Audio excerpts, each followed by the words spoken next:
In the expansive fabric of time, Israel has frequently been perceived as God's schedule, with a noteworthy part in biblical prophecies. Today we will delve into the video to reveal these prophecies, investigating whether the continuous struggle in Israel has a place in the content of the end times. Jerusalem, the capital of Israel, holds an exceptional spot in the souls of many. Often alluded to as the City of God, its name, City of Peace, mirrors its importance. Mount Zion, where the city's fortress stands, is the place where God wished his temple to be assembled, becoming the focal point of his essence. As indicated by the Bible, Solomon proclaimed that God chose Jerusalem and Zion as his abiding place until the end of time. The return of the Jewish individuals to their old countries, as predicted by prophets like Isaiah, Jeremiah, Ezekiel, and Amos, further adds to the divine association. Jerusalem in prophecy. A great many years prior, biblical prophecies predicted that the end-time events would spin around Jerusalem. In Zechariah 12:3 and 4, God compared Jerusalem to a strong drink, making close-by nations stagger when they attack it. The Bible likewise anticipated the dissipating and regathering of Israel, marking the prophetic clock's beginning. The regathering following the Holocaust was an indication that set these prophecies into movement.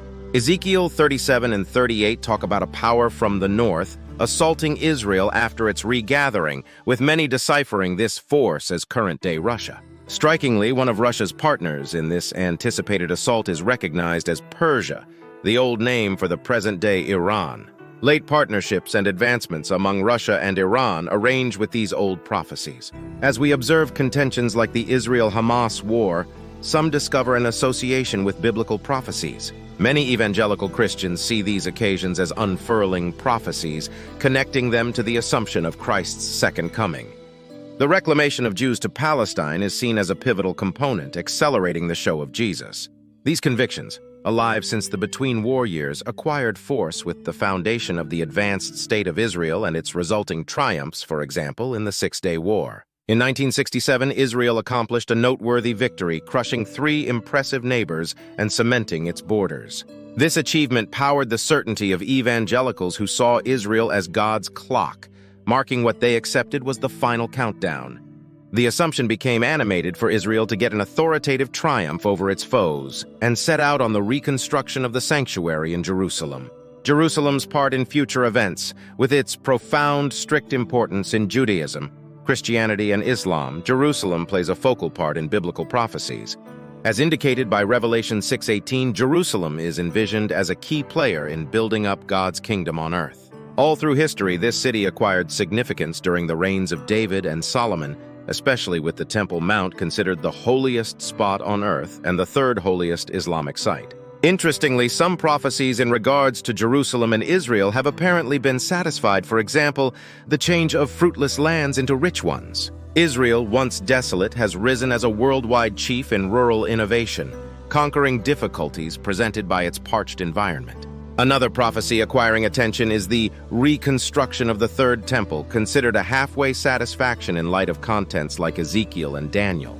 In sections 40 to 48, Ezekiel gives an itemized vision of this future temple, laying out its estimations, structure, and grandeur.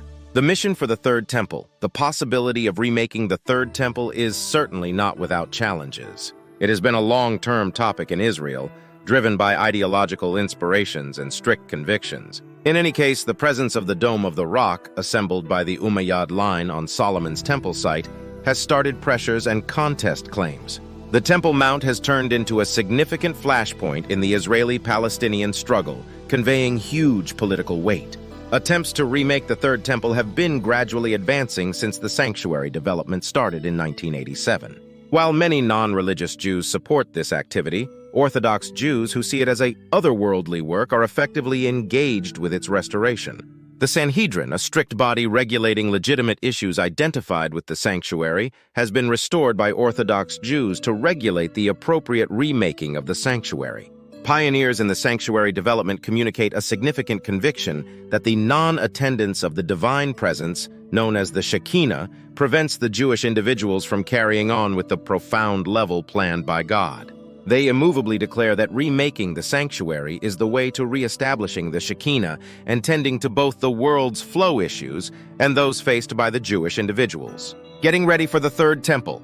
In arrangement for the Third Temple, the Sanhedrin has attempted huge strides to re-establish future temple administration.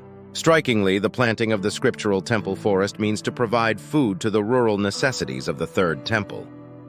Also, the reclamation of the sacred red heifer, pivotal for decontaminating Jews as outlined in Numbers 19, is a venture driven by Rabbi Richmond, a Sanhedrin part.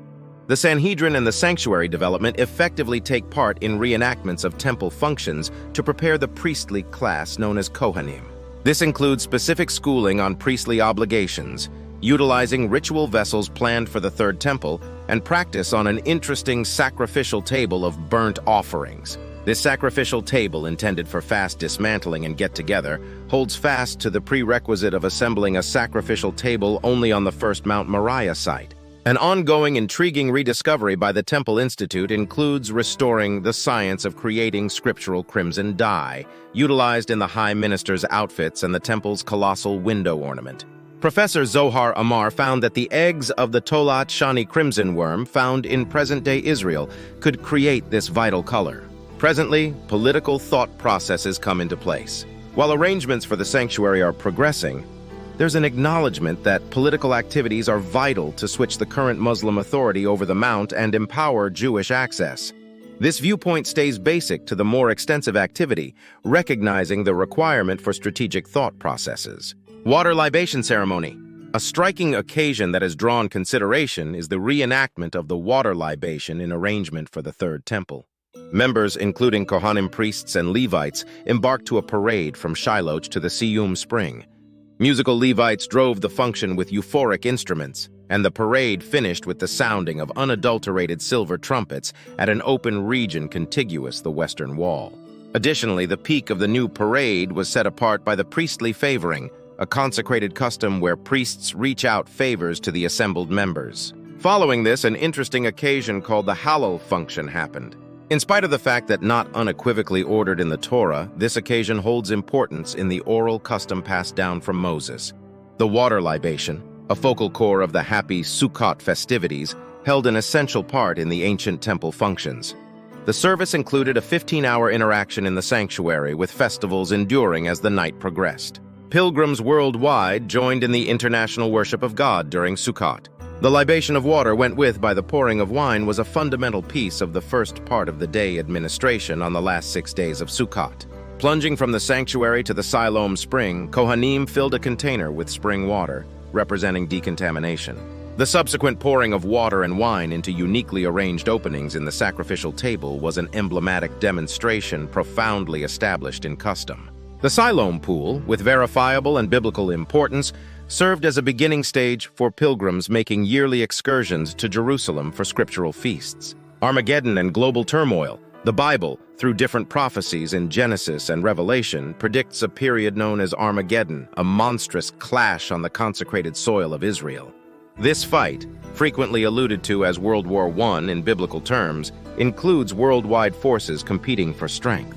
The expected result is the foundation of a leader to rule over earth. The continuous struggle among Israel and Hamas is seen as a confirmation of biblical prophecies about the end times and the regathering of the Jewish individuals. This turbulent time is seen as both a land and otherworldly stirring, adjusting with God's prophecies. The foundation of Israel in 1948 and the continuous contentions are seen as satisfying these old predictions. As the world intently watches the Middle East, there's a developing feeling of anxiety and concern. The progressing clash, coupled with Iran's explanations about Israel's annihilation and atomic aspirations, raises inquiries regarding the satisfaction of terrifying Bible prophecies.